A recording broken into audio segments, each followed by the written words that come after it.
বাংলাদেশ জামাত ইসলামী ঘোষণা দিয়েছে ফেব্রুয়ারিতে নির্বাচন দিতে হবে। বাংলাদেশ জামায়াত ইসলাম নারায়ণগঞ্জ ও রূপগঞ্জ আসনের সংসদ প্রার্থী জনাব মোহাম্মদ আনোয়ার হোসেন মোল্লা রূপগঞ্জের বিশাল এক জনসভার আয়োজন করেছে।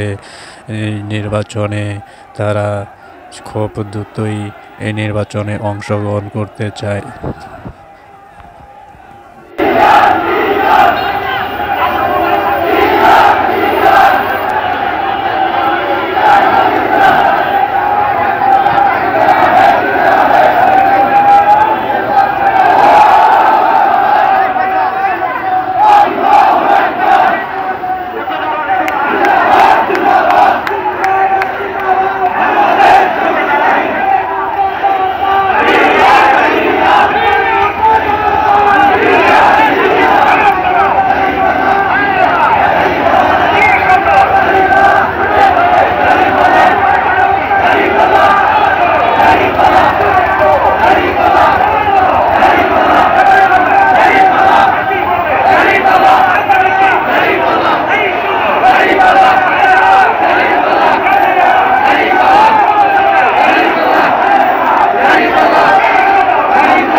জনাব হাবিবুর রহমান ভাই আজকের অনুষ্ঠানের প্রধান বক্তা বাংলাদেশ জামাত ইসলামী কেন্দ্র ঘোষিত নারায়ণগঞ্জের রূপগঞ্জ আসনের সম্মানিত সংসদ সদস্য পদপ্রার্থী জনাব আনোয়ার হোসেন মোল্লা। আসসালামু আলাইকুম রহমতুল্লাহ। সম্মানিত উপস্থিতি, বাংলাদেশ জামাত ইসলামী ঘোষণা দিয়েছে ফেব্রুয়ারিতে নির্বাচন দিতে হবে। অনেকে আমাদেরকে বলে আমরা নাকি নির্বাচন চাই না। আমরা নির্বাচন ফেব্রুয়ারিতে চাই এবং পিআরও চাই। আপনারা বলেন পিআর নাকি বুঝেন না। আরে পিআর দুইটা অক্ষর যদি আপনারা না বুঝেন তাহলে এসপিপি কেমনে বুঝবেন আপনারা? আর পিআর বাংলাদেশের নতুন সিস্টেম নয়। 1972 সাল থেকে নিয়ে অগ্রগতি পর্যন্ত বাংলাদেশের পিআর সিস্টেমে মহিলা সংসদ সদস্য নির্বাচিত হয়। মহিলা সংসদ সদস্যরা পিআর পদ্ধতিতে নির্বাচিত হতে পারলে আমরা সাধারণ জনগণের সকলের ভোটের সমান মর্যাদা দিয়ে কেন পিআর পদ্ধতিতে নির্বাচন করতে পারবো না? পৃথিবীর যে সকল রাষ্ট্রে পিআর পদ্ধতি চালু আছে সকল রাষ্ট্রে কোনো ফেসিবল নাই।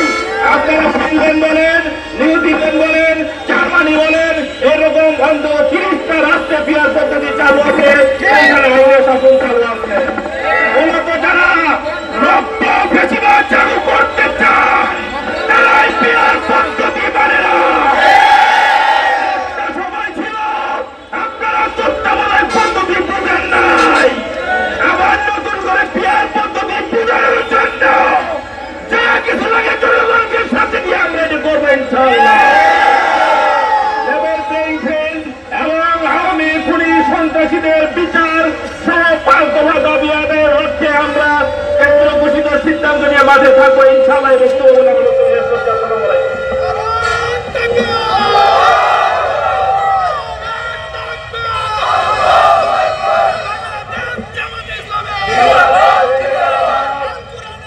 আজকে বাংলাদেশ বিজ্ঞান সমাবেশে একটি গণসমুদ্রে পরিণত হয়েছে কিনা আমাদের প্রিয় নেতাদের রক্ত ঝরবে সেই জমিনে ন্যায় ও ইনসাফ ভিত্তিক রাষ্ট্র প্রতিষ্ঠা না করে বাংলাদেশ জামায়াত ইসলামী কর্মীরা করে ফিরবে না। বাংলাদেশ জামায়াত ইসলামীর দাবিতে বিক্ষোভ সর্বত্র সঙ্গে আজকে বক্তব্য রাখছেন রূপগঞ্জের গণমানুষের নেতা বাংলাদেশ জামায়াত ইসলামীর মনোনীত সংসদ পদপ্রার্থী আনোয়ার হোসেন মোল্লা।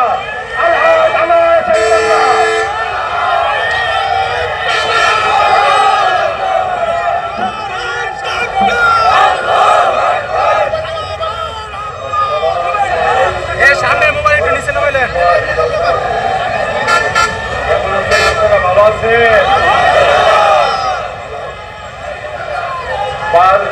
সামনে মোবাইল একটু নিচে নামাইলেন, নিচে নামাই নিয়ে মানুষ পেঁয়াজ পদ্ধতিতে নির্বাচন চায়। এর কারণ রাজনীতিবিদদের ইতিপূর্বে যারা রাষ্ট্র পরিচালনা করেছে, ৭০ বছর শাসন করেছে, সেই অবিশ্বাস থেকে ইতিহাসের দাবি ঠিক কিনা আর কিন্তু অন্যভাবে নির্বাচনে ক্ষমতায় আসার স্বপ্ন দেখবেন না।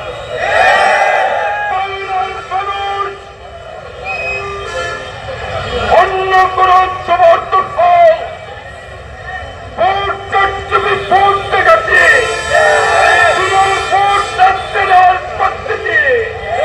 এর মাধ্যমে আর বাংলার জমিনে নির্বাচন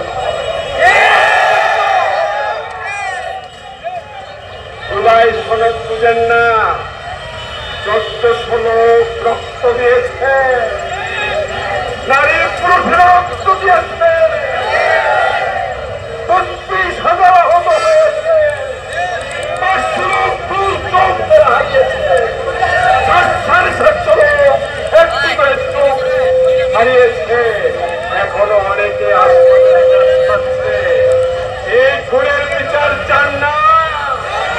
এই খুনের বিচার দৃশ্যমান হতে হবে,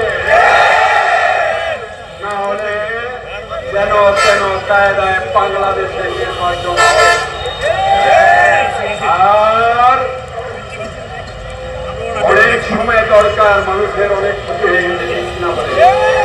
আপনাদের মাধ্যমে রূপগঞ্জের ভেতর এবং রূপগঞ্জে যারা বসবাস করছে এবং সারা বাংলাদেশের মানুষকে আহ্বান জানায়, এখনই সময় সংগ্রাম করা।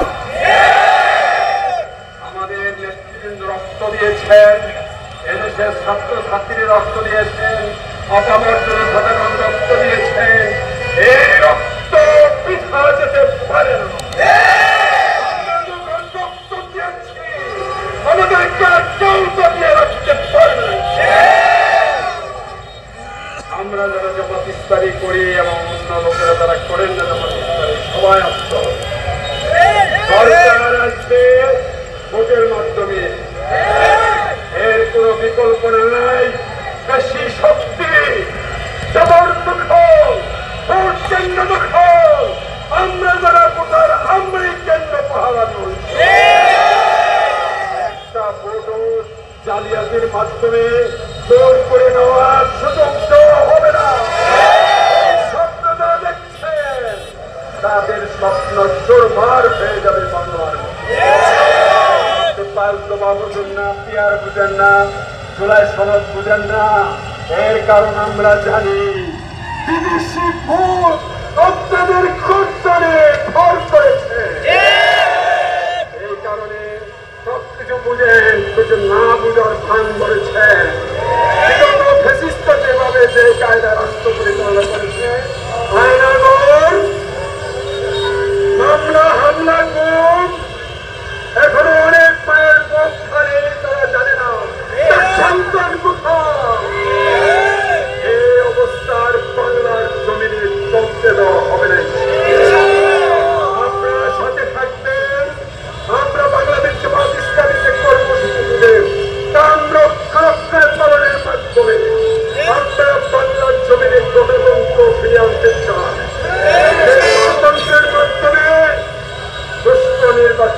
গ্যারান্টি থাকবে। মানুষ তার ভোট আমাদের দিবে এবং নেতা নির্বাচন করবে, জোর করে করা যাবে না। তো ভাইয়েরা, সারা বাংলাদেশে এই বিক্ষুব্ধ এই আন্দোলন চলছে, আরো চলবে ইনশাআল্লাহ।